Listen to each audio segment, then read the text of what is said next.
23 April পর্দা উঠতে যাচ্ছে সৌদি ফিল্ম ফেস্টিভ্যালের। প্রতিবারের মতো এবারও দাহরান শহরের ইথরাতে অনুষ্ঠিত হতে যাচ্ছে এর 12তম আসর। 2008 সালে যাত্রা শুরুর পর সৌদির স্থানীয় ও উপসাগরীয় সিনেমার প্রসারে গুরুত্বপূর্ণ ভূমিকা রাখছে এই উৎসব। বর্তমানে সিনেমা নির্মাণে বেশ উন্নত হয়ে উঠছে সৌদি আরব ইন্ডাস্ট্রি। দেশটিতে বেড়েছে সিনেমা হলের সংখ্যা, আর উৎসবের কেন্দ্রে থাকছে কোরিয়ান সিনেমা। আর কি আয়োজন থাকছে এবারের আসরে? কয়েক বছর আগ থেকেই বিশ্ব সিনেমার অন্যতম প্রাণকেন্দ্র হয়ে উঠেছে সৌদি আরব। বছর জুড়ে সেখানে চলে সিনেমা নিয়ে নানা আয়োজন। এর মধ্যে অন্যতম সৌদি ফিল্ম ফেস্টিভ্যাল।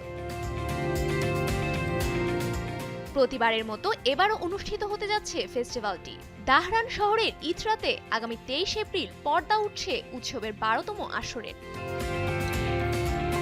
এবারের আসরের theme cinema of the journey, অর্থাৎ এবার আরবের স্থানীয় ও আন্তর্জাতিক যেসব পূর্ণদৈর্ঘ্য ও স্বল্পদৈর্ঘ্য সিনেমা দেখানো হবে, প্রতিটিতে থাকবে ভ্রমণের গল্প। আর উৎসবের কেন্দ্রে থাকবে কোরিয়ান সিনেমা।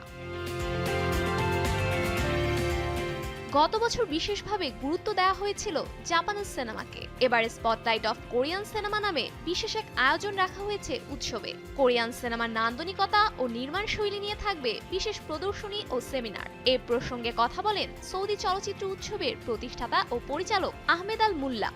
চলচ্চিত্র নির্মাতাদের নিয়েই আমাদের আয়োজন। এবছরের আসরে নির্মাতাদের আমন্ত্রণ জানাতে পেরে আমরা আনন্দিত। বরাবরের মতো এবারও চলচ্চিত্র নিয়ে আলোচনা, ধারণা বিনিময়, শেখার পরিবেশ সবই থাকবে। কথা বলেন উৎসবের ডেপুটি ডিরেক্টর তারিক আল খাওয়াজি।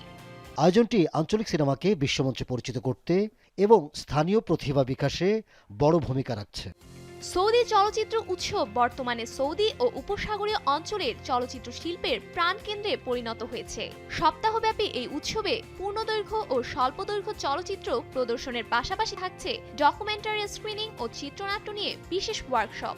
এছাড়াও নতুন নির্মাতাদের জন্য থাকছে প্রজেক্ট মার্কেট ও ইন্ডাস্ট্রি প্রোগ্রামের মতো আয়োজন। 23 এপ্রিল থেকে শুরু হয়ে 9 দিনব্যাপী উৎসবটি চলবে 29 এপ্রিল পর্যন্ত। Safura Afrin, showbiz tonight.